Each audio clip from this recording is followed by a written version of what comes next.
Hello my dear students, welcome back to my class. Myself Saloni Singh और हम कर रहे हैं coordination compound specially from NCERT text book class 12। तो yes my dear students, this is lecture number 6 for this chapter and I hope कि आज के session में हम ये चैप्टर को पूरी तरह से कर देंगे खत्म। जिन बच्चों ने इस पर्टिकुलर चैप्टर के प्रीवियस वीडियो लेक्चर्स नहीं देखे हैं, please go and check out the playlist में आपको सारे सीरीज में वीडियो लेक्चर्स मिल जाएंगे। तो भाई जाइए, प्लेलिस्ट विजिट करिए, देखिए, उसके बाद ये देखिए, क्योंकि यहाँ पे जो मैंने ऑक्टाहेड्रल स्प्लिटिंग लिखी है वो कहीं ना कहीं प्रीवियस वीडियो से लिंक है। तो वो अगर आपको समझ में आई है तो यहाँ पे जो कुछ भी लिखा है सब एब्सोल्युटली क्लियर और ढिंचैक स्टाइल में समझ में आएगा बच्चा लोग। तो चलिए शुरू करते हैं हमारा आज का टॉपिक।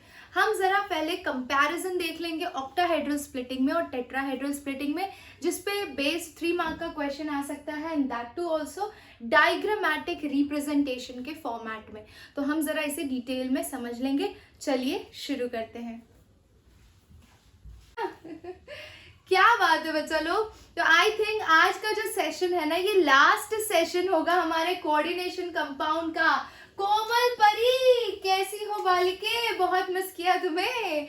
अनीता, क्या बात है बच्चा, 95 plus, Komal 99 plus, extra marks for good handwriting. Shubh Maurya ने अपनी मर्जी से काटे हैं 4 मार्क्स। और ये है हमारी आज की ब्रेकिंग न्यूज बच्चा लोग, एकता लेकर आने वाली है 800 to 700। बहुत ही बढ़िया, ये मुझे नीट का स्कोर लग रहा है, पर नीट में भी इतने मार्क्स नहीं मिलते। चलिए बच्चा लोग तो शुरू करते हैं हमारा आज का सेशन विथ फुल एनर्जी। हमारा पूरा फोकस आज का यही होगा, क्योंकि मेन जो चैप्टर के हार्ट थे वो हमने ऑलरेडी कंप्लीट कर लिए। क्या क्या कंप्लीट कर लिया? कोऑर्डिनेशन नंबर निकालना, ऑक्सीडेशन नंबर निकालना, आईयूपीएसी नोमेनक्लेचर, वीबीटी थ्योरी के अंदर कॉम्प्लेक्स के बेसिस पर आपने देखा है कि कैसे उसकी ज्योमेट्री प्रेडिक्ट की जाती है, कैसे उसका हाइब्रिडाइजेशन प्रेडिक्ट किया जाता है, कैसे उसका मैग्नेटिक कैरेक्टर प्रेडिक्ट किया जाता है। तो वो सारे क्वेश्चन 3 मार्क के आते हैं। और उसके बाद हम आए थे क्रिस्टल फील्ड थ्योरी पे, जिसमें मैंने आपको प्रीवियस सेशन में बच्चा लोग heart of crystal field theory समझा दिया था कि किसके इन्फ्लुएंस में आकर ये जो प्यारे प्यारे 5 डी ऑर्बिटल दिखाई दे रहे हैं आपको, ये टूट जाते हैं 2 ऑर्बिटल में। बताइए किसके इन्फ्लुएंस में आके टूटते हैं? I want to see your answer in the comment section. Komal, Ekta, Shubh, Ishaan, Anita, Ritika, जल्दी से बताइए कमेंट सेक्शन में किसके इन्फ्लुएंस में आकर हमारे प्यारे प्यारे खूबसूरत से डी ऑर्बिटल्स की स्प्लिटिंग हो जाती है। वैशाली, जल्दी से बताइए। इलेक्ट्रिक फील्ड, लेकिन किसकी इलेक्ट्रिक फील्ड? इलेक्ट्रिक फील्ड किसकी वजह से जनरेट हुई? पहले तो आयन मस्त घूम रहा था आराम से हांगकांग में, उसके बाद क्या हुआ उसके साथ? Very good very good very good Ekta Kapoor. हाँ जी, तो लिगैंड की एंट्री हुई। और लिगैंड क्या होता है? एक ऐसा स्पीशीज बच्चा लोग जो रेडीली अपने इलेक्ट्रॉन सेंट्रल मेटल एटम को पुश करता है।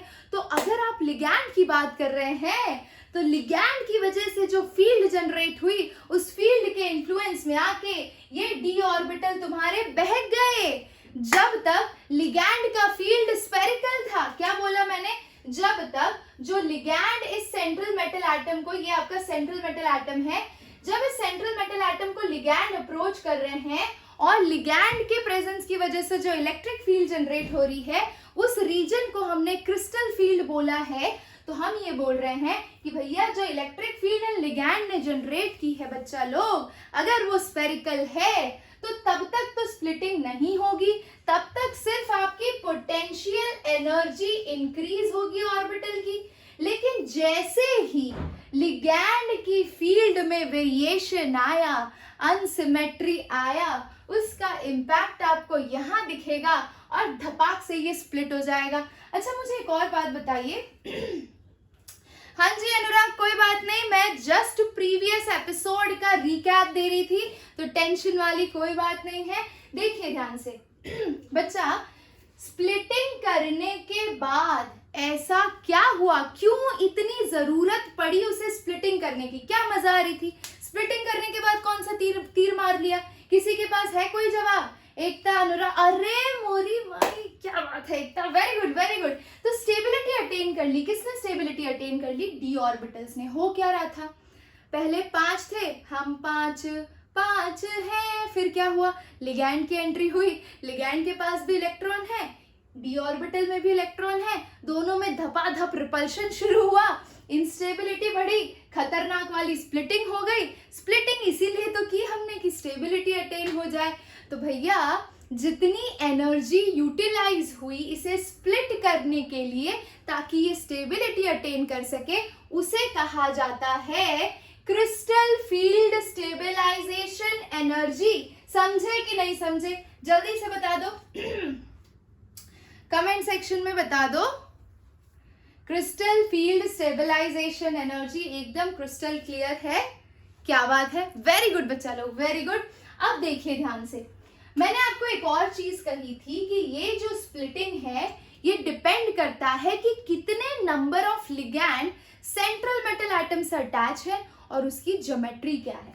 तो अगर ऑक्टाहेड्रल में इस तरह की स्प्लिटिंग हो रही है तो टेट्राहेड्रल स्प्लिटिंग थोड़ी सी तो अलग होगी कि नहीं होगी? जल्दी से बताइए। हाँ जी होगी, ऑफ कोर्स होगी। तीसरी इंपॉर्टेंट बात, जब आप स्प्लिटिंग करते हैं बच्चा तो नेट यानी कि एवरेज एनर्जी जो डी ऑर्बिटल की होती है वो मेंटेन रहनी चाहिए। एवरेज एनर्जी डी ऑर्बिटल की कितनी होती है? What is the average energy of d orbital? D orbital की एवरेज एनर्जी को हम किस चीज से रिप्रेजेंट करते हैं? That also we need to understand, है ना। तो यहाँ पे 2 पॉइंट्स लिखेंगे हम। Splitting of d orbital, splitting of d orbital is measured using 2 factors, बच्चा लोग, है ना। कौन कौन से 2 फैक्टर हो गए हमारे? Splitting of d orbital is measured using 2 factor। पहला बैरी सेंटर रूल और दूसरा है क्रिस्टल फील्ड स्टेबलाइजेशन एनर्जी। ठीक है, 2 फैक्टर पे डिपेंड करेगा। आप ध्यान से सुनिएगा। बैरी सेंटर रूल क्या कहता है? बैरी सेंटर रूल का मतलब है कि डी ऑर्बिटल की जो नेट एवरेज एनर्जी है वो इक्वल रहनी चाहिए कितनी भी आप स्प्लिटिंग करो। तो अगर मैं कायदे से देखूं, ये 5 ऑर्बिटल हैं। We have d x y, d y z, d x z, d x square minus y square and d z square, correct. तो ज्योमेट्री के हिसाब से अगर जाओगे ऑक्टाहेड्रल कॉम्प्लेक्सेस के अंदर और ये आपका सेंट्रल मेटल एटम है और ये आपके लिगैंड्स हैं बच्चा लोग, तो आपको दिख रहा है कि ये वाले जो 2 लिगैंड्स हैं ये कहाँ पे है बच्चा? वाई एक्सिस के अलोंग, है ना, वाई एक्सिस के अलोंग है। या फिर जो भी लिगैंड एक्सिस के अलोंग है उन लिगैंड्स की स्टेबिलिटी बहुत ही कम होगी। कहने का मतलब है कि उनकी पोटेंशियल एनर्जी बहुत हाई हो जाएगी। अब एक्सिस के अलोंग तो यही 2 डी ऑर्बिटल होते हैं, d x square minus y square and d z square. बाकी ये तीनों प्लेन में होते हैं। प्रीवियस सेशन में किया था। कोमल, एकता, अनिता, अनुराग, जल्दी बताइए, है ना। Very good, very good, very good. तो ये तो प्लेन में होते हैं और ये एक्सिस के अलोंग होते हैं। तो एक्सिस के अलोंग होते हैं तो लिगैंड के अप्रोच करने पर इनकी अनस्टेबिलिटी बढ़ जाती है, यानी इनकी एनर्जी ज्यादा बढ़ जाती है। अब कितनी बढ़ती है देखो ध्यान से। ईच ईजी ऑर्बिटल, यानी ये दोनों मिलके ईजी ऑर्बिटल बनाते हैं बच्चों और ये तीनों मिलके T2G ऑर्बिटल बनाते हैं। यानी आपका जो डी ऑर्बिटल है वो 2 ऑर्बिटल में स्प्लिट हुआ, Eg एंड T2G। Eg की एनर्जी हाई है, Eg में d x square minus y square है ये वाला, और ये वाला डी जेड स्क्वायर है। कितने से इंक्रीज हुआ? तो एनर्जी और कितने से इंक्रीज हो रही है? Eg की एनर्जी हर एक ऑर्बिटल की +6 dq से इंक्रीज हो रही है। और क्योंकि हमें बैरी सेंटर रूल मेंटेन करना है, बैरी सेंटर रूल क्या कहता है कि आपका एवरेज जो होना चाहिए पूरे डी ऑर्बिटल का 10 dq मेंटेन होना चाहिए।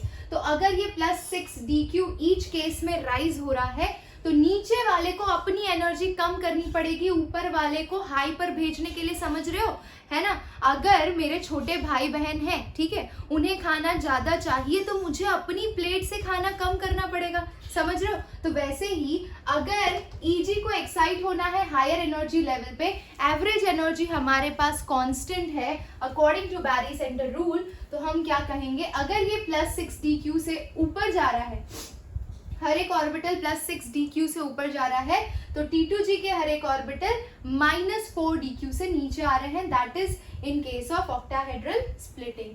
ठीक है, अब देखिए आ जाते हैं क्रिस्टल फील्ड स्टेबलाइजेशन एनर्जी पे, यानी कि भाई स्प्लिटिंग होने पर कितनी स्टेबलाइजेशन प्रोवाइड हुई। स्प्लिटिंग हुई क्यों थी, स्प्लिटिंग बच्चा इसलिए हुई थी क्योंकि आपका जो सेंट्रल मेटल एटम है और जो लिगैंड है उनके इलेक्ट्रॉन्स के बीच में, इस सेंट्रल मेटल एटम के पास जो डी ऑर्बिटल है उसके अंदर जो इलेक्ट्रॉन है और ये लिगैंड के पास जो इलेक्ट्रॉन है उनके बीच में हो रहा था रिपल्शन। तो रिपल्शन को मिनिमाइज करके स्टेबिलिटी को प्रोवाइड करने के लिए डी ऑर्बिटल की स्प्लिटिंग हुई थी।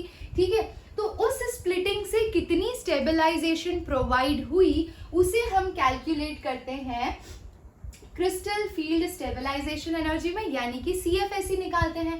अब जरा ध्यान से देखिए, अगर मुझे ऑक्टाहेड्रल स्प्लिटिंग के केस में इलेक्ट्रॉन की फिलिंग करनी है तो आप क्या करेंगे। ठीक है, आपको let's take for the case, क्योंकि हमें पता है कि इलेक्ट्रॉन फिलिंग हमेशा कहाँ से शुरू होती है बच्चा, लोअर ऑर्बिटल से हायर ऑर्बिटल पे जाते हैं। तो पहले हम लोअर ऑर्बिटल में इलेक्ट्रॉन भरेंगे। तो चलिए शुरू करते हैं। अगर आपको crystal field stabilisation energy octahedral complex की निकालनी है तो आपके पास बहुत सिंपल फॉर्मूला है।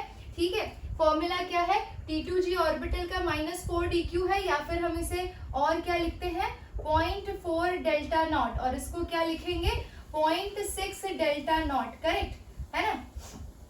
तो ये डेल्टा नॉट इसकी यूनिट हो गई, वॉट एवर इट इज। अब यहाँ पर देखिए ये -0.4 डेल्टा नॉट है। अगर आपका D1 सिस्टम है, ठीक है, कोई ऐसा कॉम्प्लेक्स है जिसके D ऑर्बिटल में सिर्फ एक ही इलेक्ट्रॉन है, तो D1 सिस्टम में आप रिप्रेजेंटेशन कैसे करेंगे। ये मान लीजिए आपका T2G है और ये आपका EG ऑर्बिटल है। आपको पता है कि T2G के अंदर ये जो T2G है और ये EG है, इसके T2G में आपको एक इलेक्ट्रॉन दिख रहा है। तो चलिए निकाल लेते हैं, हमारा फॉर्मूला क्या हो गया, -0.4 इंटू T2GN, यानी T2G में नंबर ऑफ इलेक्ट्रॉन्स कितने हैं, T2G में नंबर ऑफ इलेक्ट्रॉन्स 1 है, प्लस 0.6 इंटू EG में इलेक्ट्रॉन कितने हैं 0, तो ये 0 हो गया डेल्टा नॉट। इसको सॉल्व करेंगे आपको -0.4 डेल्टा नॉट मिल जाएगा D1 सिस्टम के लिए। ऐसे D2 सिस्टम के लिए निकालिए। तो D2 सिस्टम के लिए अगेन बच्चा लोग क्या हो जाएगा, ये देखिए 1 2 3, ये T2G और ये EG। ठीक है, D2 सिस्टम है तो आपके इलेक्ट्रॉन्स किस में होंगे, इसके अंदर और इसके अंदर, समझ रहे हो। तो चलिए कैलकुलेट करते हैं, -0.4 इंटू 2 क्योंकि T2G में 2 है, प्लस 0.6 इंटू 0 क्योंकि EG में 0 है, delta nought. Again you are getting 4 to 8 -0.8 delta nought for D2 system. Same way you can calculate for D3 system. तो ये D3 सिस्टम का अरेंजमेंट देख लीजिए और ये D4 सिस्टम का हमारा अरेंजमेंट देख लीजिए। दोनों में डिफरेंस रखिएगा, चिपका मत दीजिएगा, मेरे पास स्पेस नहीं है इसलिए I am writing like this. Okay, D3 system ध्यान से देखिए। तो यहाँ पे 1 2 3, ठीक है, again -0.4 into 3 plus 0.6 into 0 delta naught, you are getting 4 3s are 12 -1.2 delta naught, correct. अब बच्चा आते हैं D4 सिस्टम पे। जैसे ही आप D4 सिस्टम पे आते हैं ना, आपकी 2 वैरायटी की इलेक्ट्रॉनिक कन्फिग्रेशन होने के चांसेस हैं। कौन सी 2 वैरायटी, ध्यान से देखिए, मैं यहाँ पे आपको लिख के बता रही हूँ। अगर आपका सिस्टम D4 है तो बच्चों देयर आर 2 पॉसिबिलिटीज। कौन सी 2 पॉसिबिलिटी है, ये देखिए, ये T2G बनाया मैंने, ये EG बनाया, T2G बनाया मैंने और EG बनाया। देयर आर चांसेस कि अगर आपके पास 4 इलेक्ट्रॉन है तो पहले 3 इसमें भरे और चौथा ऊपर वाले में जाए, यानी कि चौथा EG में जाए। यानी इसका जनरल कन्फिगरेशन कितना हो जाएगा, I will write it over here, you can write it as T2G3 EG1। या फिर दूसरी पॉसिबिलिटी है कि हमें पता है जब डीजेनरेट ऑर्बिटल होते हैं तो पहले ऑर्बिटल्स को सिंगली ऑक्यूपाई करते हैं, फिर उनकी पेयरिंग करते हैं, है ना। तो देयर आर चांसेस कि क्योंकि तीनों की एनर्जी लेवल सेम है तो पहले पेयरिंग होगी, और पेयरिंग हो गई तो ये हो जाएगा T2G4 Eg0, ठीक है। अब क्वेश्चन ये आता है कि हमें कैसे पता चलेगा कि हमें ये वाले कॉन्फ़िगरेशन के थ्रू जाना है या ये वाले कॉन्फ़िगरेशन के थ्रू। यानी इलेक्ट्रॉनिक कॉन्फ़िगरेशन में बच्चा किसी फैक्टर पे डिपेंड करता होगा कि भैया ये वाला कब होगा और ये वाला कॉन्फ़िगरेशन कब होगा। तो चलिए देखते हैं कि अगर आप स्प्लिटिंग की बात करते हैं और इलेक्ट्रॉनिक कॉन्फ़िगरेशन की बात करते हैं तो आपका इलेक्ट्रॉनिक कॉन्फ़िगरेशन बच्चा लोग किन फैक्टर्स पे डिपेंड करता है। बहुत इंपॉर्टेंट, सबसे इंपॉर्टेंट मुद्दा है, जानना बहुत जरूरी है। चलिए देखते हैं। So basically electronic configuration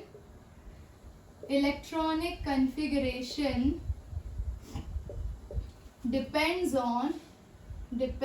on delta not यानी octahedral splitting energy plus pairing energy, इन दोनों के सम पे डिपेंड करता है।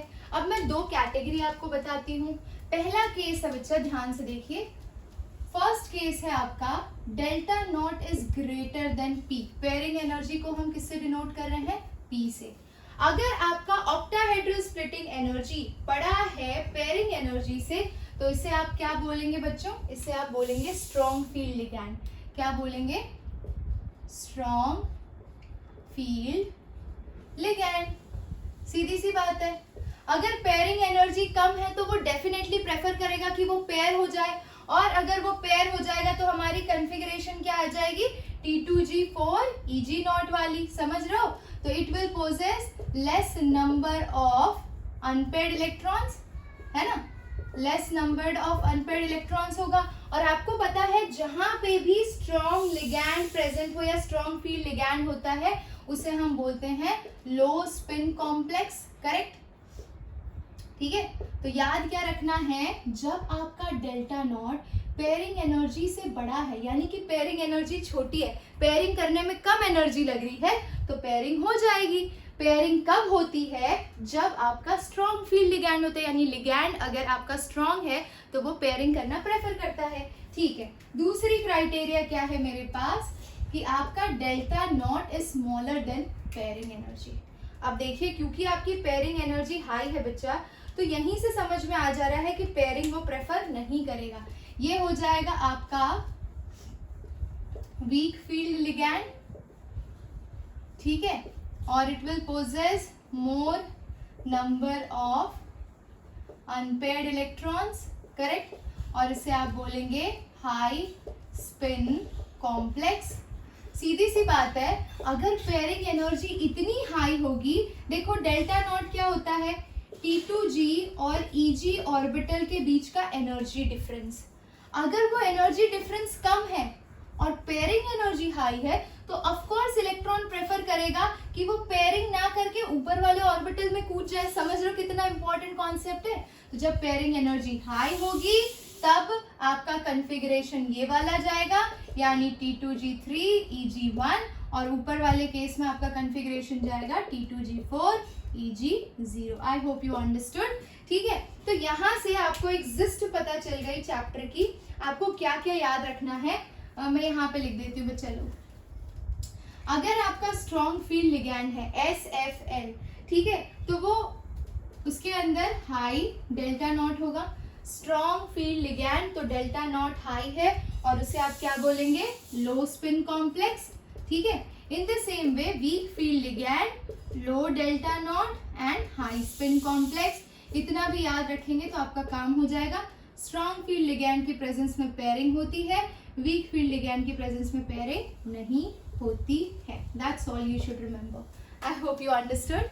ठीक है, तो ये हो गया एवरीथिंग रिगार्डिंग ऑक्टाहेड्रल स्प्लिटिंग बच्चा लोग। अब हम बढ़ेंगे टेट्राहेड्रल स्प्लिटिंग की तरफ, क्योंकि हमें पता है कि नंबर ऑफ लिगैंड्स के बेसिस पे स्प्लिटिंग वैरी करती है। ठीक है, तो टेट्राहेड्रल कॉम्प्लेक्स के अंदर 4 ही लिगैंड होते हैं, ऑक्टाहेड्रल के अंदर 6 होते हैं। तो टेट्राहेड्रल की स्प्लिटिंग ऑक्टाहेड्रल से डिफरेंट होगी क्योंकि ज्योमेट्री भी डिफरेंट है और नंबर ऑफ लिगैंड्स भी डिफरेंट है बच्चा लोग। तो चलिए बढ़ते हैं टेट्राहेड्रल स्प्लिटिंग की तरफ। आई विल इरेज दिस, आप चाहे तो स्क्रीनशॉट ले ले फटाफट, है ना, ले लिया, वेरी गुड।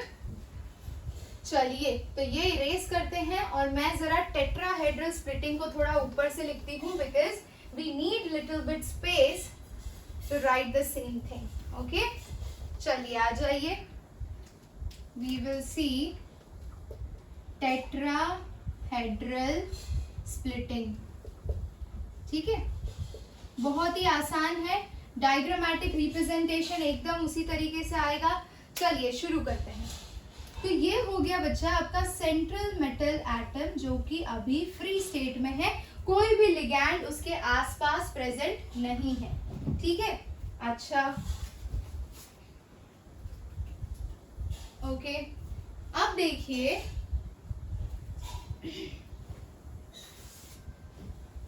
देखिए आगे क्या होगा। इस सेंट्रल मेटल एटम को ये फ्री मेटल आयन लिख देते हैं, फ्री मेटल आयन। अब इसे कौन अप्रोच करने वाला है, इसे लिगैंड अप्रोच करने वाला है, बट लिगैंड की जो फील्ड है वो सिमेट्रिकल है, तो सिर्फ इसकी पोटेंशियल एनर्जी, ये देखिए ये यहां से पोटेंशियल एनर्जी इंक्रीज हो रही है। सो लिगैंड विथ सिमेट्रिकल फील्ड, तो सिमेट्रिकल फील्ड होगा लिगैंड का, तो it will only increase the energy of all the degenerate D orbitals. Okay, लेकिन जैसे ही लिगैंड की सिमेट्री डिस्ट्रॉट होती है, लिगैंड के फील्ड की सिमेट्री चेंज होती है बच्चों, यहाँ पे स्प्लिटिंग होती है। अब देखिए इस केस में जो टेट्राहेड्रल स्प्लिटिंग है it is quite less than, यानी टेट्राहेड्रल स्प्लिटिंग को हम डेल्टा टी से डिनोट करते हैं, ऑक्टाहेड्रल स्प्लिटिंग को डेल्टा ओ से डिनोट करते हैं बच्चा। Tetrahedral splitting is very smaller than octahedral splitting, ये यहाँ पे अभी प्रूफ हो जाएगा। तो देखिए उस केस में हमें पता है कि कौन ऊपर था और कौन नीचे था, उस केस में आपका Eg ऊपर था, इस केस में आपका T2G ऊपर होगा। क्या ऊपर होगा, T2G, और Eg नीचे होगा। ठीक है, तो ये हो गया T2G, ये हो गया आपका Eg ऑर्बिटल, T2G में 3 केस और Eg में आपका 2 केस। ठीक है ना, और बीच में बैरी सेंटर रूल को मेंटेन करते हुए, यानी कि यहां से यहां तक बच्चा -4dq, ठीक है, और ऊपर से नीचे तक -6dq। इसे और क्या लिख सकते हैं, T2G और Eg के बीच में जो एनर्जी डिफरेंस है उसे हम क्या बोलते हैं, डेल्टा T से डिनोट करते हैं। और क्या लिख सकते हैं, -4dq को आप लिख सकते हैं -0.4 डेल्टा T, और इसको लिख सकते हैं प्लस, सॉरी ये पॉजिटिव आएगा, ये पॉजिटिव आएगा, ऊपर +4dq नीचे -6dq आएगा। ठीक है, ये वाला +4dq, ये -6dq, ये +0.4 और ये क्या हो जाएगा -0.6 डेल्टा T। ठीक है, इस तरह से आप रिप्रेजेंटेशन करेंगे।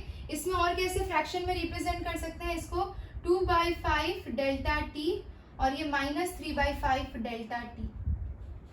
आई होप यू अंडरस्टूड। तो नेट 10 dq मेंटेन रह रहा है इस केस में भी। अब बच्चा यहाँ पे देखिए, यहाँ पे हर एक ऑर्बिटल, ये जो dxy, dyz एंड dxz है, इनकी हर एक की एनर्जी कितने से इंक्रीज हो रही है, +4dq से। ऑक्टाहेड्रल में कितने से इंक्रीज हो रही थी, +6dq से।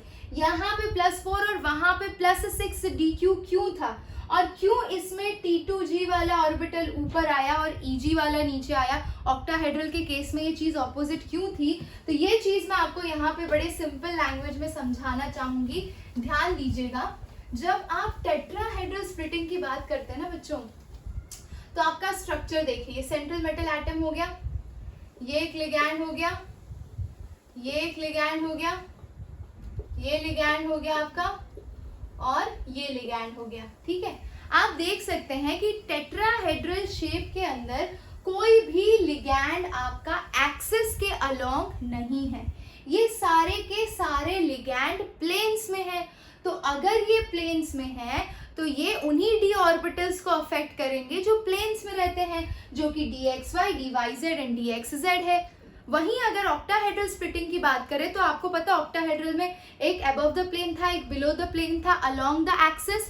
तो ये ऑक्टाहेड्रल अगर यही केस होता, ये L, ये L, L, L, L, L, ठीक है, तो ये वाले अलोंग द एक्सिस थे, और अलोंग द एक्सिस थे तो सीधी सी बात है कि d ऑर्बिटल दो अलोंग द एक्सिस होते, dx² - y² एंड dz²। इसीलिए इस केस में Eg की एनर्जी ज्यादा बढ़ी, समझ रहे हो, और इस केस में हमारे T2g की एनर्जी बढ़ेगी क्योंकि they are all aligned along the plane.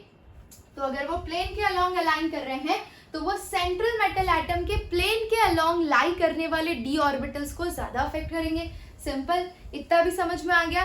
अब हम थोड़ा सा और आगे बढ़ेंगे बच्चा लोग, है ना, ये चीजें आपको क्लियर हो गई। इन शॉर्ट हम बोल सकते हैं 2 factors based on which we can say octahedral splitting is greater than tetrahedral splitting is, yes, I'll write it here, let's use some other color, yes, pay attention. If I am saying delta T is smaller than delta O, the reason is delta T या फिर tetrahedral splitting consists of, in tetrahedral structure possess only 4 ligands, correct. पहला मुद्दा आपको clear हो गया, सिर्फ 4 ही ligand present होते हैं, 6 लिगैंड के हिसाब से इम्पैक्ट अलग आएगा, तो उसमें स्प्लिटिंग ज्यादा होगी। And the direction in which ligand approach, the direction in which ligand approach central metal atom, ligand approach central metal atom और ion do not coincide, यानी दोनों सेम नहीं है, ठीक है। जिस डायरेक्शन से लिगैंड सेंट्रल मेटल आयन को अप्रोच कर रहा है और डी ऑर्बिटल की जो अलाइनमेंट है वो सिमिलर नहीं है, इसीलिए जितनी सिमिलर होगी डायरेक्शन उतना पास से लिगैंड उसको अफेक्ट करेगा, तो इसीलिए स्प्लिटिंग कम है, ठीक है। बहुत ही बढ़िया। अब ये दोनों मुद्दे अगर आपको क्लियर हो गए बच्चा लोग, तो we can move to the next factor, that is crystal field stabilisation energy, ठीक है। हम बढ़ेंगे factors affecting CFSE, crystal field stabilisation energy, जो कि मेन मुद्दा है जो स्प्लिटिंग को मेजर करता है, वो किन फैक्टर्स पे डिपेंड करता है। तो पहला फैक्टर उसके अंदर ये हो जाएगा बच्चे लोग कि अगर आपका 3DN एंड 4DN सीरीज से बिलोंग करने वाला मेटल आयन प्रेजेंट है तो crystal field stabilisation energy increase हो जाएगी। कहने का मतलब है आपकी स्टेबलाइजेशन एनर्जी कब इंक्रीज होगी, जब आपका जो सेंट्रल मेटल आयन है वो या तो 3D सीरीज है या 4D सीरीज से बिलोंग करता है। Second main and major important factor, अगर आपके सेंट्रल मेटल आयन का बच्चा ऑक्सीडेशन नंबर हाई है, ऑक्सीडेशन नंबर इंक्रीज होता है किसका, सेंट्रल मेटल आयन का, तो आपका CFSE भी इंक्रीज होगा। क्यों इंक्रीज होगा जरा सोचिए। If you have Fe+2 and if you have Fe+3, ठीक है, पोलराइजेशन पावर किसकी हाई होगी, कौन आसानी से लिगैंड को पोलराइज कर पाएगा बच्चा, ऑफ कोर्स जिसके ऊपर चार्ज ज्यादा होगा। जिसके ऊपर चार्ज ज्यादा होगा वो लिगैंड को ज्यादा पोलराइज कर पाएगा और लिगैंड काफी पास से होकर उस सेंट्रल मेटल एटम को अप्रोच करेगा। इसीलिए higher is the oxidation number, higher is your crystal field stabilisation energy. I hope you understood. And third factor is nature of ligand. Third factor is nature of ligand. तो आपका ligand strong है या week है ना, उस पर भी CFSE depend करेगा। तो CFSE हाई होगा अगर आपका लिगैंड स्ट्रॉन्ग होगा, ये चीज ध्यान रखिए। लेकिन आपके दिमाग में क्वेश्चन आना चाहिए, मैम हमें कैसे पता चलेगा कि लिगैंड स्ट्रॉन्ग है या वीक है। सिंपल है, लिगैंड स्ट्रॉन्ग है या वीक है इसके लिए आपके पास है स्पेक्ट्रोकेमिकल सीरीज। तो चलिए देखते हैं फटाफट से स्पेक्ट्रोकेमिकल सीरीज बच्चा लोग, है ना। स्पेक्ट्रोकेमिकल सीरीज को याद रखने का भी बहुत बढ़िया तरीका, आप एक काम कर लीजिए, फटाक से स्क्रीनशॉट ले लीजिए। We will move ahead from there, okay, ले लिया स्क्रीनशॉट, बहुत ही बढ़िया। तो नेचर ऑफ लिगैंड पता लगाने के लिए मेरे लिए जरूरी है कि मैं क्रिस्टल फील्ड स्टेबलाइजेशन एनर्जी, यानी कि ये देखिए, आई विल टेल यू, यो इतना स्पेस नहीं, हम पूरा ही मिटा लेते हैं, है ना, ताकि फुल जान के साथ और जोश के साथ इस टॉपिक को आगे खींच सकें। यानी हमारा मुद्दा है नेचर ऑफ लिगैंड। ठीक है, चलिए देखिए, मुद्दा है नेचर ऑफ लिगैंड, और नेचर ऑफ लिगैंड हमारा कैसा होना चाहिए, स्ट्रॉन्ग, तभी आपका CFSE हाई होगा। अब इसके लिए जानना जरूरी है स्ट्रॉन्ग लिगैंड कौन सा है।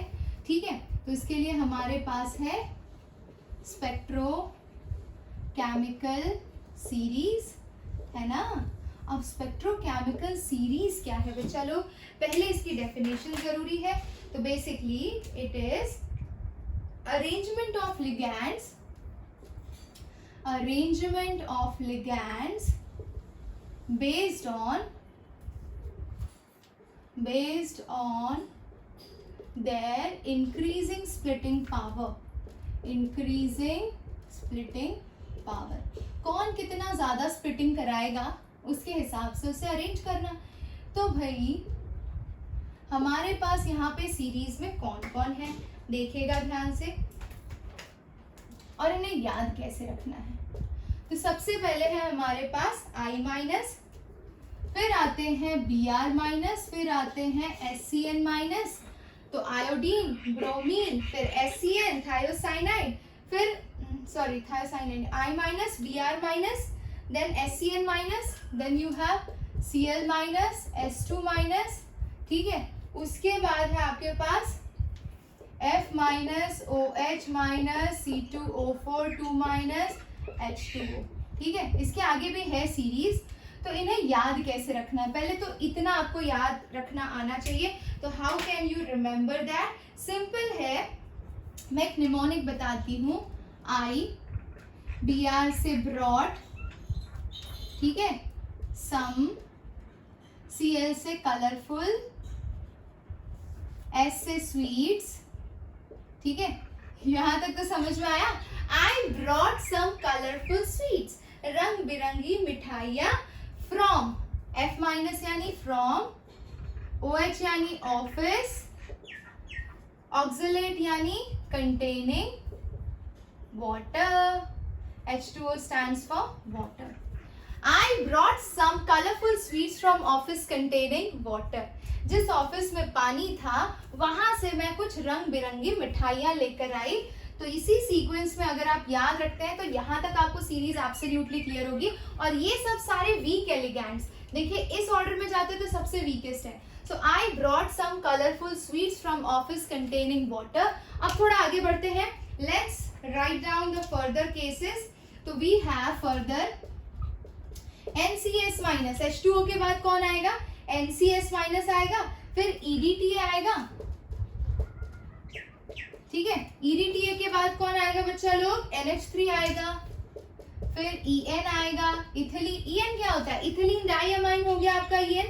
ठीक है, उसके बाद और भी आते हैं बट हम ले लेते हैं CN माइनस एंड CO। इतना काफी है, इतना भी याद रखते हो तो आपका काम निकल जाएगा। चलिए अब NCS माइनस, तो निश्चय, इसको देखिए ध्यान कैसे रखना है।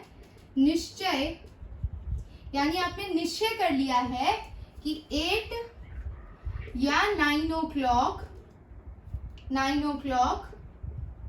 इन कैंटीन कॉरिडोर। आपने निश्चय कर लिया है, निश्चय 8-9 इन कैंटीन कॉरिडोर, निश्चय ही 8-9 इन कैंटीन कॉरिडोर। तो that's how you can remember your spectrochemical series. और इस सीरीज में ये जो सबसे बाद में आ रहा है ये सबसे ज्यादा स्ट्रॉन्ग है और इसकी crystal field stabilisation energy high होगी। इनकी प्रेजेंस में पेयरिंग होगी बच्चा, ये स्ट्रॉन्ग फील्ड लिगैंड है, इनके प्रेजेंस में जो कॉम्प्लेक्स बनेगा वो लो स्पिन कॉम्प्लेक्स बनेगा। तो that's how you have to remember that. अब एक और लास्ट टॉपिक जो मुझे आपसे डिस्कस करना है वो है कलर ऑफ कॉम्प्लेक्स। ठीक है, है ना। अब कलर ऑफ कॉम्प्लेक्स, कोई भी कॉम्प्लेक्स कलर्ड क्यों होता है ये जानना जरूरी है ना। कोई भी कॉम्प्लेक्स बच्चा कलर्ड क्यों होता है, बहुत सिंपल सा आंसर है, due to intra d transition. ये क्या होता है, इंट्रा डी ट्रांजिशन क्या होता है, इसके लिए मैं आपके लिए एक एग्जांपल लेती हूँ। If I have a complex बच्चा TiH2O 6 टाइम्स +3, ठीक है, ये आपका कॉम्प्लेक्स है। अब जरा ध्यान से देखिए, ये तो न्यूट्रल लिगैंड है, तो कायदे से Ti+3 स्टेट में है आपका। इलेक्ट्रॉनिक कन्फिग्रेशन नॉर्मल टाइटेनियम की, स्कैंडियम टाइटेनियम, तो नॉर्मल टाइटेनियम की कितनी होती है, दैट इज एटॉमिक नंबर 22, तो 4s2 3d2 होती है। अगर मैं टाइटेनियम को +3 स्टेट में लेके जाती हूँ तो मुझे यहाँ से 2 इलेक्ट्रॉन और यहाँ से एक निकालना पड़ेगा, यानी 4s0 3d1 हो जाएगा, ठीक है। अब देखो, तो भाई अगर इसकी बात कर रही हूँ और मेंशन किया है कि ये एक ऑक्टाहेड्रल कॉम्प्लेक्स है, तो इसके अंदर ऑक्टाहेड्रल स्प्लिटिंग होगी इसकी d ऑर्बिटल की। अगर ऑक्टाहेड्रल स्प्लिटिंग होगी बच्चा, तो आपको पता है कि Eg ऊपर और T2g नीचे आएगा। ये देखिए, Eg ऊपर आ गया, T2g नीचे रखते हैं, Eg ऊपर आ गया, T2g नीचे रखते हैं, ठीक है।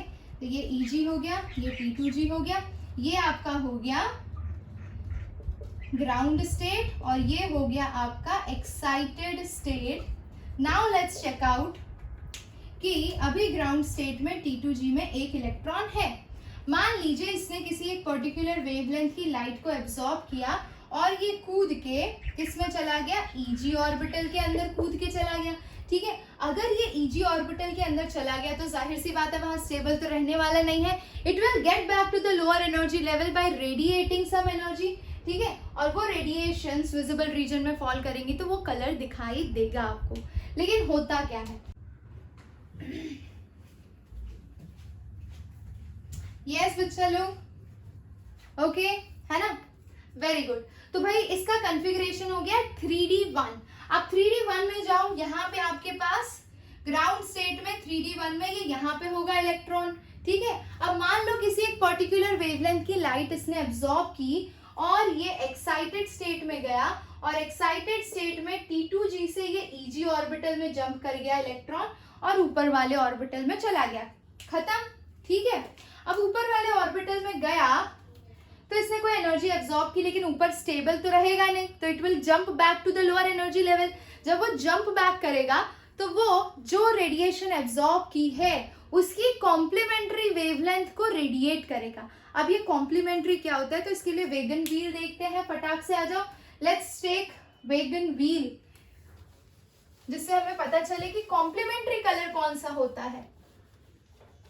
आ जाओ, ढिंक चिका ढिंक चिका ढिंक चिका ढिंक चिका रे ए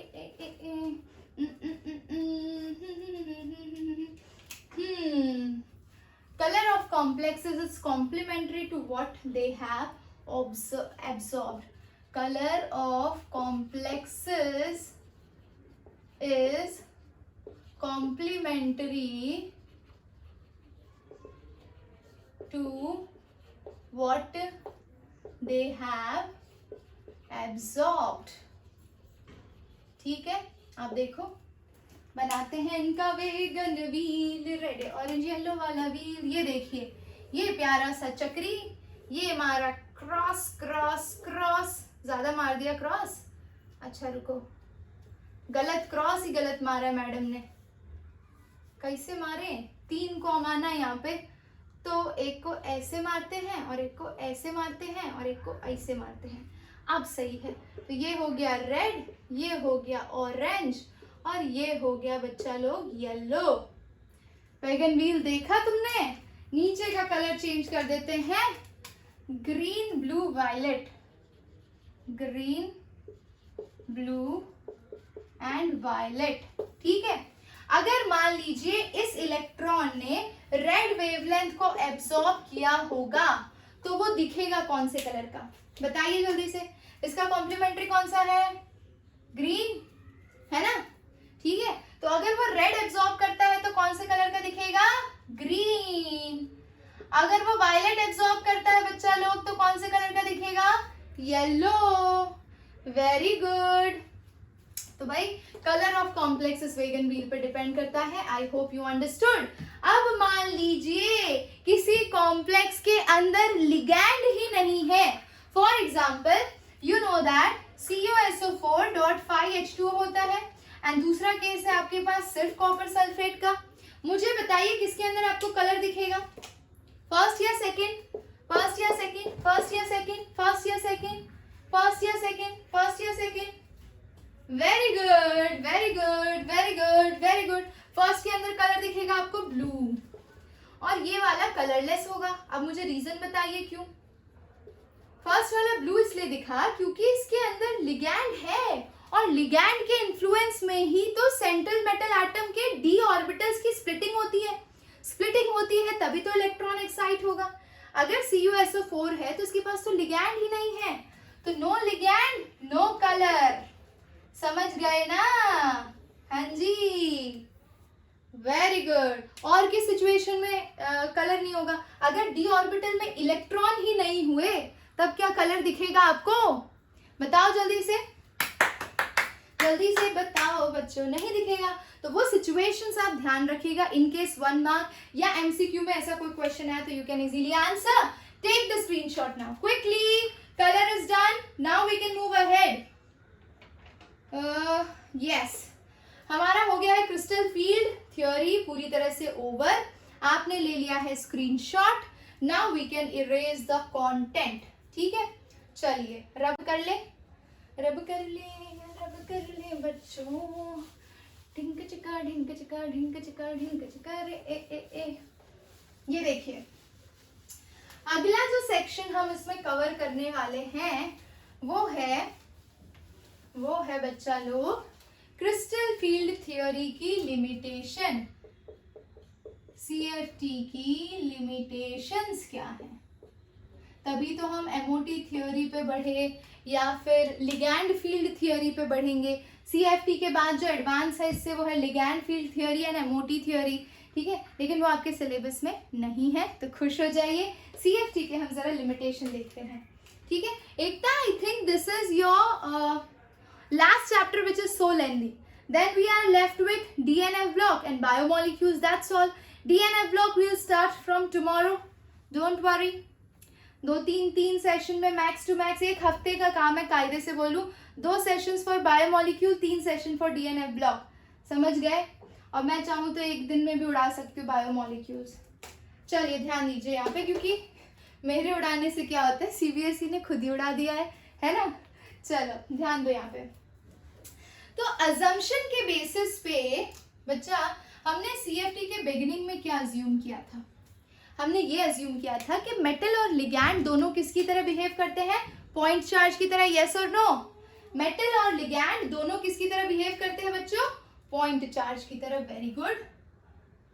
तो अगर आपका लिगैंड पॉइंट चार्ज है, ठीक है, और हमारी पूरी तरह से फोकस किस चीज पर है कि मेटल और लिगैंड के बीच के इलेक्ट्रॉन्स जो है उनके बीच में रिपल्शन होने की वजह से ये स्प्लिटिंग वगैरह हो रही है। समझ रहे हो ना?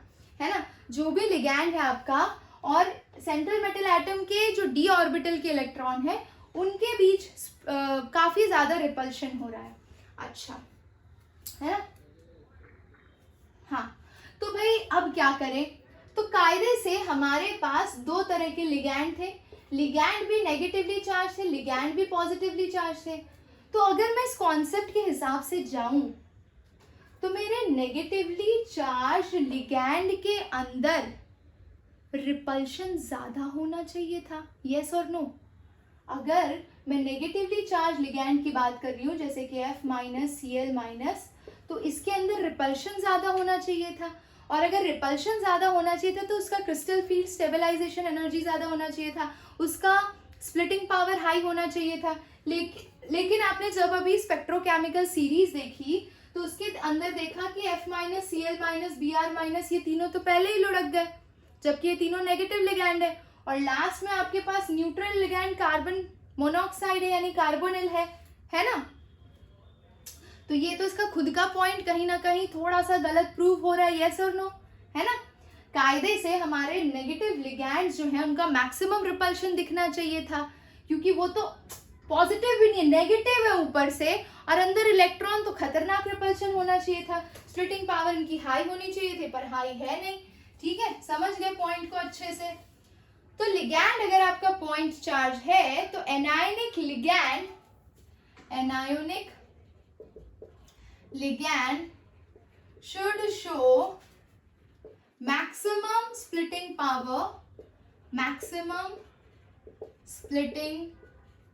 power, but they are placed in the beginning of spectrochemical series.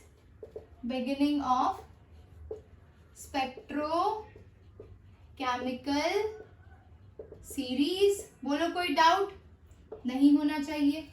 Very good, okay. चलिए अभी नेक्स्ट मुद्दे पर ध्यान देते हैं। दूसरा मुद्दा ये है, it doesn't take into account the covalent character. अब कायदे से कोऑर्डिनेशन कंपाउंड आप पढ़ रहे हैं, और हमने सीएफटी थ्योरी में बोला कि मेटल और लिगैंड के बीच में इलेक्ट्रोस्टैटिक फोर्स ऑफ अट्रैक्शन है। फाइन, कोई भी बॉन्ड प्योरली आयोनिक या प्योरली कोवेलेंट नहीं होता, तो हम कोवेलेंट कैरेक्टर को पूरी तरह से इग्नोर नहीं मार सकते। यस और नो, है ना? तो it doesn't account for the covalent bond of metal and ligand. Correct? तो ये दो इसकी लिमिटेशन हो गई। बहुत ही बढ़िया। नाउ वी आर मूविंग और heading towards almost last topic. Let's move to stability of coordination compounds in aqueous solution. Compounds, ठीक है, in aqueous solution यानी पानी के अंदर। कायदे से नॉर्मली सॉलिड स्टेट में तो स्टेबल होते ही हैं, लेकिन पानी में जाने के साथ इनका ऐसा हो सकता है कि कुछ जो कोऑर्डिनेशन स्फीयर के बाहर के आयंस है वो आयोनाइज हो सकते हैं कि नहीं? वैशाली, कोमल, धीमन, एकता। यस बच्चा लोग, मजा आ रही है आज के सेशन में? अनीता, मजा आ रही है? मजा आ रही है या नहीं आ रही? जल्दी से बता दो बच्चों, आगे बढ़ जाएंगे हम। ये देखिए, ये मेटल है आपका। ठीक है, ये हो गया आपका लिगैंड। मान लीजिए n number of ligands attach है, ठीक है, और ये एक कैटायोनिक कॉम्प्लेक्स है, B+ चार्ज है। ठीक है, मान लीजिए अगर आपने इसको पानी में डाला, वैसे तो आयोनाइज नहीं होते हैं, लेकिन अगर कोऑर्डिनेशन स्फीयर के बाहर हो कोई चीजें, तो देयर आर चांसेस कि इट गेट स्प्लिट इनटू, मान लीजिए m के ऊपर A+ चार्ज लिख देते हैं और लिगैंड n है, n लिगैंड्स बन गए और उसके ऊपर चार्ज लगा देते हैं X-। ठीक है, चलो बहुत बढ़िया। तो मैं अब इसका इक्विलिब्रियम कांस्टेंट लिखूंगी, तो K Ma+ L X- raised to n upon MlNB+। Correct है ना? ये हो गया इसका इक्विलिब्रियम कांस्टेंट। ठीक है बच्चों, अब इसके इक्विलिब्रियम कांस्टेंट को अगर मैं कंपेयर करूं स्टेबिलिटी कांस्टेंट से, तो स्टेबिलिटी कांस्टेंट को बच्चों रिप्रेजेंट किया जाता है Ks से। Ks stands for stability constant, and your stability constant is reciprocal of the equilibrium constant। ठीक है, एंड आपका Ks स्टेबिलिटी कांस्टेंट जितना हाई होगा उतना स्टेबल कॉम्प्लेक्स होगा। समझे ना? Okay, greater Ks value, more stability of complex. Is it clear to you? Okay, Komal. देखो बच्चा, कोई भी मेटल है अगर वो पानी में जाने के बाद कॉम्प्लेक्स है, अगर वो आयोनाइज होता है तो हम इक्विलिब्रियम कांस्टेंट का उसका एक्सप्रेशन लिखते हैं concentration of product upon concentration of reactant. अगर मैं उस कॉम्प्लेक्स की स्टेबिलिटी कांस्टेंट की बात करूं तो उसे हम Ks से रिप्रेजेंट करते हैं। एंड Ks का रिलेशन इक्विलिब्रियम कांस्टेंट से कैसा है? Ks is reciprocal of K, यानी कि 1/K हो गया इक्विलिब्रियम कांस्टेंट का। तो स्टेबिलिटी कांस्टेंट जितनी हाई होगी कॉम्प्लेक्स आपका उतना ही ज्यादा स्टेबल होगा वैशाली। Getting it? आपका Ks जितना हाई उतना ज्यादा स्टेबल होगा आपका compound, and Ks is inversely proportional to equilibrium constant. ठीक है, आगे बढ़े। ओके, बहुत ही बढ़िया। नाउ लेट्स टेक और express the whole content in terms of formation constant. Formation constant के टर्म्स में अगर मुझे इन चीजों को एक्सप्लेन करना, how will I explain? Let's take it. अगर मुझे इसे एक्सप्लेन करना है फॉर्मेशन कांस्टेंट के टर्म्स में, stability in terms of formation constant, ठीक है। चलिए 2 मिनट में जरा कैमरा चेक कर लूं। हाँ, perfect. Okay, stability in terms of formation constant बच्चा, फॉर्मेशन कांस्टेंट को आप रिप्रेजेंट करते हैं बीटा एन से। अब देखिए, ध्यान से देखिएगा। I take one example. मान लीजिए एक सेंट्रल मेटल एटम है and it has water attached to it and n number of water molecules are attached to it. ध्यान से सुनिएगा, ठीक है। अगर मैं वाटर वाले लिगैंड को बाहर वाले लिगैंड से रिप्लेस करती हूँ, क्या बोला मैंने?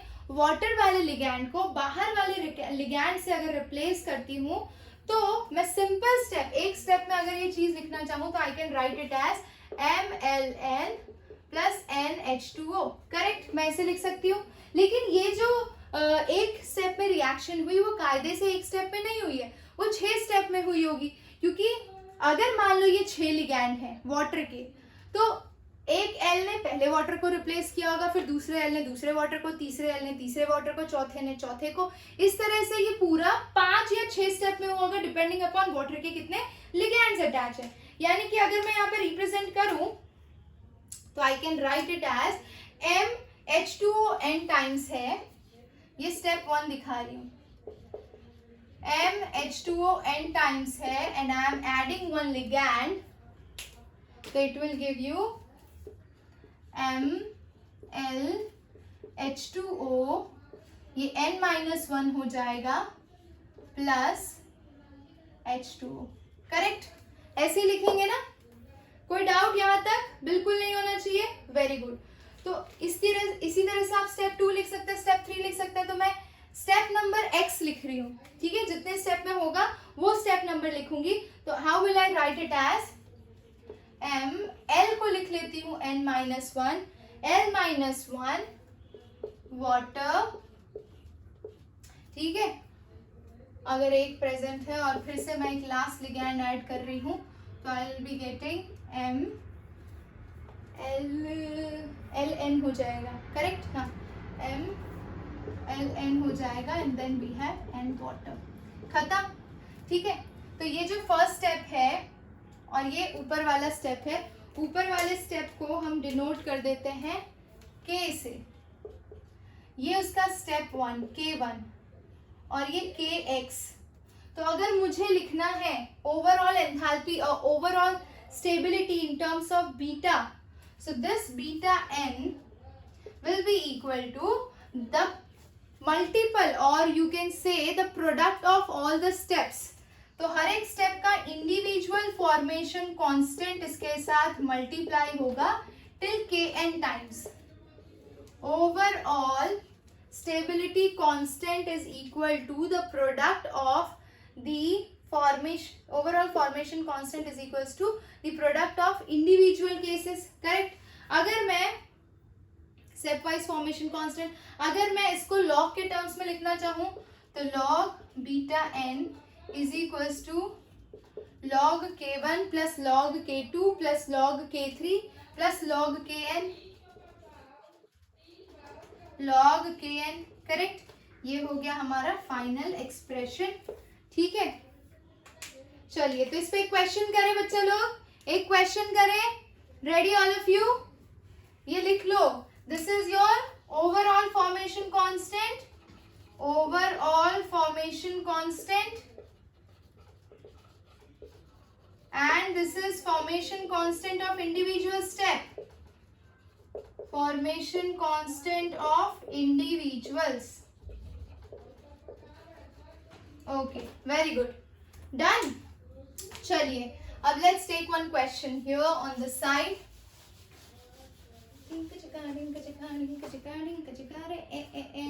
देखो ये बच्चों एग्जाम्पल है जिसके अंदर K1, मैं कॉम्प्लेक्स नहीं लिख रही, मैं K1, K2, K3, K4 की वैल्यूज दे रही हूँ आपको, ठीक है।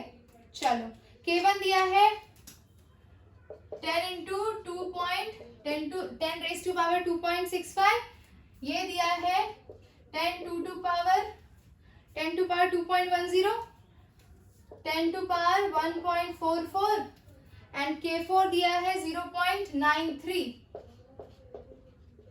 और आपको कहा गया है बीटा निकालो बच्चों, निकालो, जल्दी करो जल्दी करो, टिंक चिका। कैसे निकालोगे? Beta n is equal to K1 into K2 into K3 into K4। और चलो 10.265 into 10.2.10 into 10.1.44 into 10.0.93, what you are getting बच्चों? जल्दी से बता दो बच्चों, कितना आया? जल्दी से बता दो, नहीं तो battery low. Okay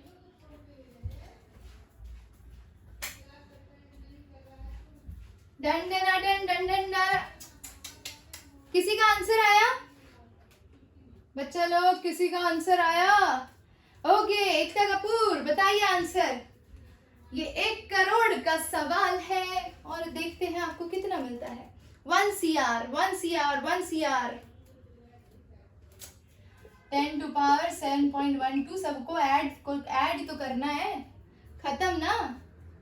very good अनुराग का भी आ गया, क्या बात है, बहुत ही बढ़िया। अब इसके साथ ये सारी चीजें आपने कंप्लीट की बच्चा लोग। अब जो आपकी टेक्स्ट बुक में बचा है, check the text book which another topic is left. I think importance बच गए हैं, इम्पोर्टेंट एप्लीकेशंस है ना। चलिए इम्पोर्टेंट एप्लीकेशंस देख लें फटाफट से। मैं जरा ओरली ही वो चीजें लिख देती हूँ, यहाँ पे सिर्फ मेन पॉइंट्स लिख दूंगी। इंपॉर्टेंस देख लेते हैं कोऑर्डिनेशन कंपाउंड की। सिंपल है बच्चा लोग। पहले तो कहाँ यूज होते हैं, तो इंपॉर्टेंस, कोऑर्डिनेशन कंपाउंड की इंपॉर्टेंस में सबसे पहला सॉल्ट एनालिसिस में यूज होता है, यानी कि क्वालिटेटिव एंड क्वांटिटेटिव एनालिसिस के अंदर ये यूज होता है। गोल्ड एंड सिल्वर का एक्सट्रैक्शन आपने पढ़ा होता अगर आपका चैप्टर 6 इंक्लूडेड होता, general principle and processes of isolation. तो उसके अंदर हमने ये पढ़ा था कि गोल्ड और सिल्वर के एक्सट्रैक्शन प्रोसेस के लिए हम गोल्ड और सिल्वर का कॉम्प्लेक्स बनाते हैं, ठीक है। तो गोल्ड एंड सिल्वर के एक्सट्रैक्शन में यूज किया जाता है अर्थ क्रस्ट से निकालने के लिए, उनको प्योरीफाई करने के लिए। उसके अलावा आपको पता है कि लिविंग टिश्यूज के अंदर हीमोग्लोबिन, क्लोरोफिल और बहुत सारे ऐसे पैराडॉक्सिन, ऐसे बहुत सारे एंजाइम्स हैं जो कॉम्प्लेक्स फॉर्म में होते हैं, ठीक है। उसके अलावा कहाँ यूज होते हैं बच्चा लोग, तो कई जगह पे लेड टॉक्सिफिकेशन हो जाता है। पानी के अंदर लेड इज वेरी हार्मफुल, है ना। पानी के अंदर lead is very poisonous, petrol के अंदर लेड इज वेरी पॉइजनस। तो हम क्या करते हैं, कैल्शियम या मैग्नीशियम सॉल्ट कंटेनिंग EDTA, ध्यान से सुनिएगा, कैल्शियम एंड मैग्नीशियम कंटेनिंग जो कॉम्प्लेक्स होगा, इसका कॉम्प्लेक्स EDTA के साथ जो होता है, इसको हम यूटिलाइज करते हैं लेड पॉइजनिंग को रिमूव करने के लिए। तो EDTA कंटेनिंग जो कॉम्प्लेक्स होता है वो पानी के अंदर जाएगा, तो वो लेड को सेंट्रल मेटल एटम बना लेगा और कैल्शियम मैग्नीशियम को पानी में डाल देगा, समझे, ठीक है। एक ये एप्लीकेशन हो गया। उसके अलावा क्या एप्लीकेशन है, तो you know that hard water की हार्डनेस का एस्टिमेशन करना है आपको। तो आपको पता है कि हार्ड वाटर के अंदर कैल्शियम एंड मैग्नीशियम सॉल्ट्स होते हैं। तो अगर मैं उन्हें EDTA से टाइट्रेट करती हूँ तो वो कॉम्प्लेक्स बना लेंगे, और कितने ज्यादा एक्सटेंट तक कॉम्प्लेक्स बनाएंगे उससे हमें पता चल जाएगा कि पानी की हार्डनेस कितनी है। ठीक है, समझ रहे हो? समझे कि नहीं समझे? तो वाटर के हार्डनेस के एस्टिमेशन के लिए यूज होता है, क्वालिटेटिव क्वांटिटेटिव एनालिसिस में कॉम्प्लेक्स यूज होता है, मेटल के extraction specially for gold and silver के एक्सट्रैक्शन में यूज होता है, फोटोग्राफी में भी यूज होता है। तो फोटोग्राफिक प्लेट्स जो बनाई जाती है उसके अंदर भी सोडियम थायोसल्फेट के साथ कॉम्प्लेक्स बनाया जाता है ताकि वो फोटोग्राफिक प्लेट परमानेंटली इमेज दिखा सके। ठीक है, तो इन शॉर्ट हम ये कह सकते हैं कि काफी इंपॉर्टेंट है कॉम्प्लेक्स कंपाउंड्स। लिविंग टिश्यूज हो, plants without chlorophyll is of no use. Human beings हो, हीमोग्लोबिन ले लीजिए, पैराडॉक्सिन ले लीजिए, and there are so many other enzymes which are basically based on coordinate. हाँ, वन मोर, ड्रग्स में भी इंपॉर्टेंट है। Yes, I'll come to synergic bonding, Anita. Yes, there is one more drug that is anti-tumor drug या anti-cancer drug जिसे कहा जाता है cisplatin. बच्चों, cisplatin is also very important complex that is used for cancer treatments. बहुत बार कई सारे competitive exams में पूछा गया है about cisplatin.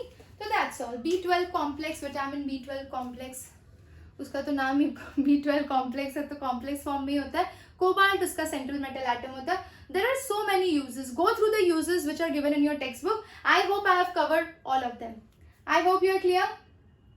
यस, अगर क्लियर है तो एक और चीज क्लियर कर देती हूँ कि रात को 9 बजे आज से हालो अल्किन्स एंड हालो अरीन शुरू हो रहा है बच्चा लोग, तो मेक श्योर टू ज्वाइन, क्योंकि हम वहाँ पे प्रीवियस ईयर्स क्वेश्चन भी करेंगे। और आज जो टॉपिक्स कवर करेंगे वो है nomenclature, nature of CX bond and preparation of haloalkanes using alcohol, hydrocarbon and Finkelstein Swartz reaction, whatever it is. ठीक है, कोई दिक्कत नहीं है, बहुत बढ़िया, इसका कोई दिक्कत नहीं है। लाइव में हो सकता है आपका ज्यादा वो चला जाता है नेट। चलिए, इंपॉर्टेंस खत्म हुआ।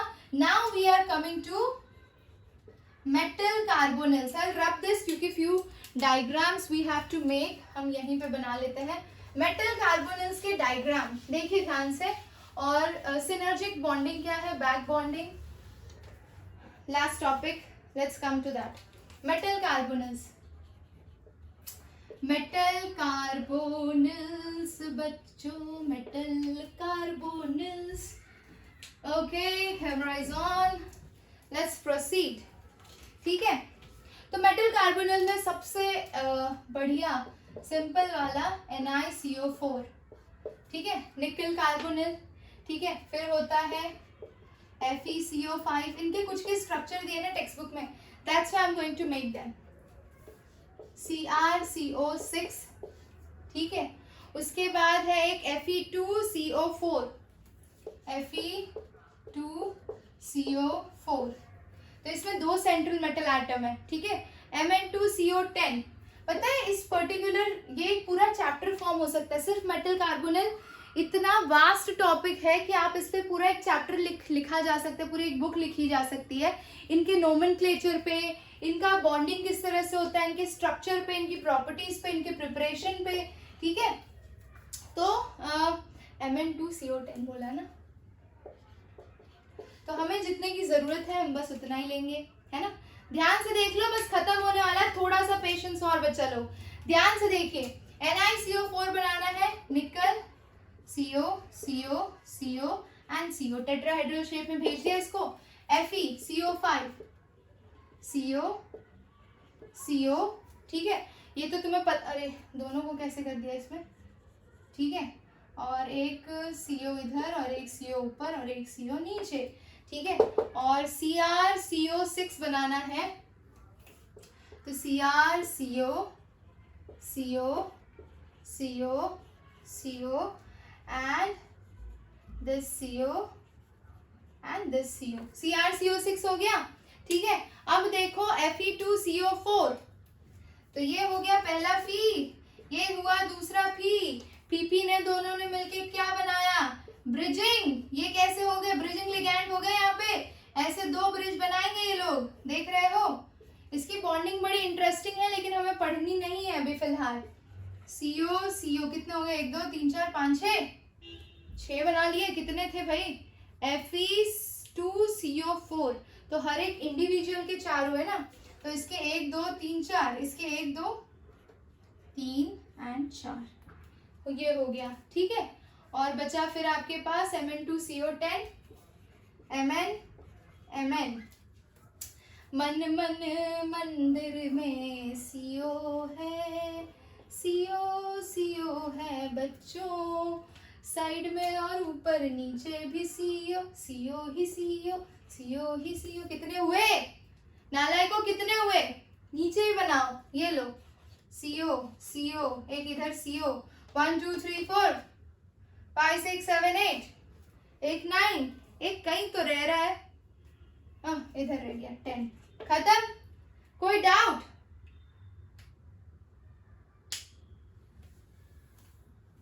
हाँ मोनो ही आएंगे, सिर्फ इन दोनों का स्ट्रक्चर दिया इसीलिए मैंने बता दिया। एनसीईआरटी की कोई भी चीज छोड़नी नहीं है आपको जो सिलेबस से एक्सक्लूड नहीं हुई हो। Let's come to last topic, that is बच्चा लोग सिनर्जिक बॉन्डिंग, बैक बॉन्डिंग।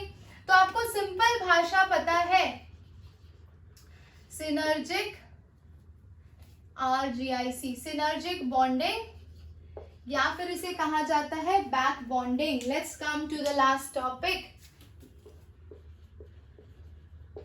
चलिए डायग्राम के साथ समझने की कोशिश करते हैं। आपको अब तक इतना तो समझ में आ गया कि मेटल लिगैंड को इलेक्ट्रॉन देता है या लिगैंड मेटल को इलेक्ट्रॉन देता है। जल्दी से बताइए कमेंट सेक्शन में क्विकली बच्चा लोग। Where is the blue marker, here it is, ligand metal को इलेक्ट्रॉन देता है। बहुत ही बढ़िया। तो ये हो गया आपका मेटल और ये हो गया आपका carbonyl compound. C double bond O होता है कि C ट्रिपल बॉन्ड होता है? ट्रिपल बॉन्ड O होता है। तो कायदे से ये आपका मेटल एटम है और वो आपका कार्बोनिल ग्रुप है। और ये मान लीजिए मैंने मेटल के प्यारे प्यारे सुंदर सुंदर ऑर्बिटल्स बना रखे हैं यहाँ पे, ठीक है। तो मेटल का एक एम्प्टी ऑर्बिटल है, ठीक है, और ये कार्बोनिल का एम्प्टी ऑर्बिटल है।